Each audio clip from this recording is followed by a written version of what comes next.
Bread দিয়ে আরও একটি বিকালের নাস্তার রেসিপি নিয়ে চলে আসলাম। এই রেসিপিটি খুবই ক্রিস্পি অ্যান্ড খেতে অসাধারণ। Chicken bread pocket. তো চলুন রেসিপিটি শুরু করা যাক। প্রথমে একটি ফ্রাই প্যানে নিয়ে নিব পরিমাণ মতো তেল। এরপর আমি ছেড়ে দিব কুচি করে কাটা পেঁয়াজ, আর এই পেঁয়াজটিকে আমরা 2 মিনিটের মতো ভেজে নেব। ভাজা হয়ে গেলে আমি এর ভিতরে দিয়ে দিব সামান্য পানি। এরপর দিয়ে দিব টমেটো সস। এখন দিয়ে দিব সুইট চিলি সস। এরপর দিয়ে দিব আমি ছোট করে কাটা ক্যাপসিকাম। এরপর দিয়ে দেব সামান্য লবণ, গোলমরিচ, চিলি ফ্লেক্স, আদা, রসুনের গুঁড়া। এরপর এই সবগুলোকে একসাথে আমরা ভালোভাবে রান্না করব 2 মিনিটের জন্য। আপনারা কে কোথা থেকে আমার এই ভিডিওটি দেখছেন অবশ্যই কমেন্ট করে জানাবেন, আমি আপনাদের সবার কমেন্টের উত্তর দিব। এরপর আমি দিব মুরগির মাংস, সেদ্ধ করা মুরগির মাংস কুচি কুচি করে আমি ছিঁড়ে নিয়েছি।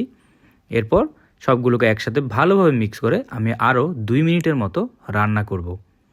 2 মিনিটের মতো রান্না করলে হয়ে যাবে, কারণ আমাদের মুরগির মাংসটি সেদ্ধ করা ছিল। এখন আমি দিয়ে দিলাম ধনিয়া পাতা। এরপর সবগুলোকে একসাথে আবার মিক্স করে নিব। ভালোভাবে মিক্স করা হয়ে গেলে আমি এগুলোকে সরিয়ে একপাশে রেখে দিব। এখন নিয়ে নিব 1 পিস রুটি। রুটির পাশের শক্ত অংশগুলো আমি কেচি দিয়ে কেটে নিব। এরপর একটি বেলুনের সাহায্যে অল্প করে বেলে নিব। এরপর এর ভিতরে আমি দিয়ে দিব আমাদের মুরগির মাংসের মিশ্রণটি। ভালোভাবে দিয়ে আমি আশেপাশে একটু পানি লাগিয়ে নিব।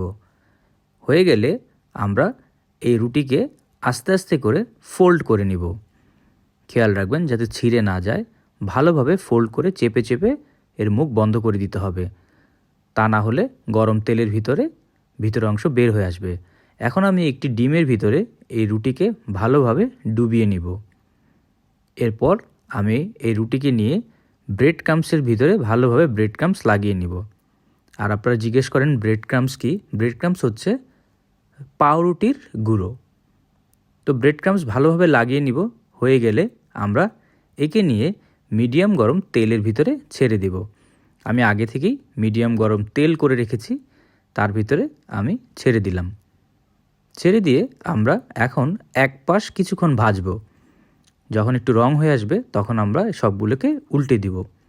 উল্টে দিয়ে আমরা ততক্ষণ পর্যন্তই ভাজবো যতক্ষণ পর্যন্ত এর গায়ের রং গোল্ডেন ব্রাউন কালার না হয়ে যায়। হয়ে গেলে বুঝতে হবে আমাদের ভাজা হয়ে গেছে। আমরা এগুলোকে একটু ঝেড়ে নামিয়ে ফেলবো।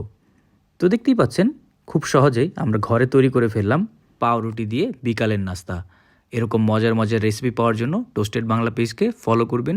ভিডিওটি ভালো লাগলে একটি লাইক অ্যান্ড শেয়ার করতে ভুলবেন না।